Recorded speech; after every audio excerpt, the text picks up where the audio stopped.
హీరోస్‌లో ఎక్కువ ఆ! చేసింది మీరే. ఇప్పుడు నేను చెప్తున్నాను. అప్పుడు ఇంతవరకు రాలేదది. ఇంతవరకు అలాంటిది ఆలోచన రాలేదు. వచ్చినప్పుడు ఆయన దగ్గరికెళ్తాను, తీస్తాను. అది ఓకేనా?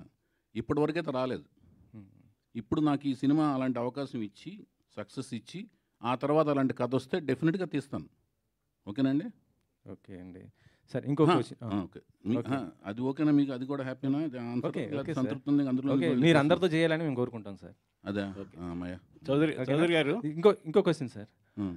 మీరు అంటే ఇందాక ఈరోజు మహేష్ గారి బర్త్‌డే. ఆ బర్త్‌డే సందర్భంగా అంటే ఆయనతో గతంలో 'యువరాజ్' సినిమా చేశారు. అవును. అప్పటికి ఆయన సూపర్ స్టార్ కాదు. కానీ ఇప్పుడు రాజమౌళి గారితో కూడా చేస్తూ ఒక మళ్ళీ పాన్ వరల్డ్ మూవీ చేయబోతున్నానంటే అంత గొప్ప స్థాయికి ఎదిగాడు కదా! అవును. ఎలా అనిపిస్తుంది? అంటే మీరు అంత ఎక్స్‌పెక్ట్ చేసారా ఈయన ఫ్యూచర్‌లో అంత గొప్పగా అవుతాడు అనేసి మీకు అనిపించిందా? మహేష్ బాబు చాలా మంచి పొజిషన్‌లోకెళ్తాడని నేను ఎక్స్‌పెక్ట్ చేయటం గాదండి. ప్రపంచం అంతా కూడా కన్ఫర్మ్ చేసింది. ఆయన బాలనటుడుగా ఉన్నప్పుడు ప్రపంచం కన్ఫర్మ్ చేసిన వాళ్ళు బాలకృష్ణ గారండి ఫస్టు. నందమూరి బాలకృష్ణ గారిని ప్రపంచం కన్ఫర్మ్ చేసింది.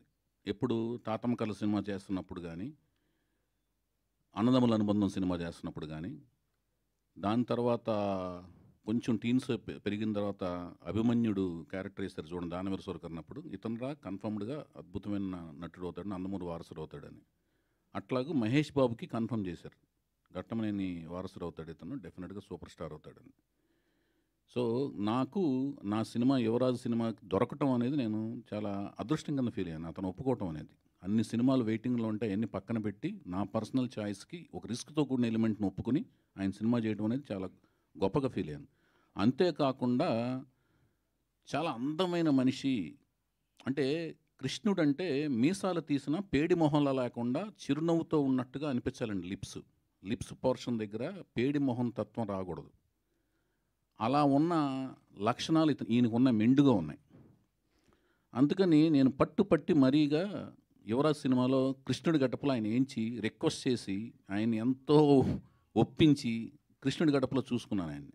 ఇప్పుడు చాలా సోషల్ నెట్వర్క్స్‌లో బాగా హల్చల్ అవుతుంది. మహేష్ బాబుని కృష్ణుడి కింద ఏస్తే చూడాలని అనుకుంటున్నాం అని. నాకు అప్పుడే అనిపించింది. మీకు అర్థమైంది కదా నేను చెప్పిన లాజిక్కు బిహైండ్ దట్. ఆ పెదాలు ఎలా ఉండాలంటే నవ్వినా కూడా మీసాలు లేకపోయినా కూడా మృదుత్వం ఉండాలి. కృష్ణుడికి చిరునవ్వులో మృదుత్వం ఉంటేనే ఆ కృష్ణుడికి అదేంటి కోమలత్వం ఉంటుంది. ఆ కోమలత్వం ఆయనలో ఉంటుంది. అందుకనే నేను ఆ లిరిక్స్ కూడా 'యువరాజు' సినిమాలో చందమామలాగా చల్లనివాడే, చిన్ని కృష్ణయ్యలాగా అల్లరివాడే అనే లిరిక్స్ రాయించుకున్నా వేటూరు గారితో. అది. ఓకే. వైవిఎస్ గారు చెప్పండి sir. Good sir to see you. ఒక నిమిషం. క్వెషన్ ఏంటంటే కీరవాణి గారితో హ్మ్. అంటే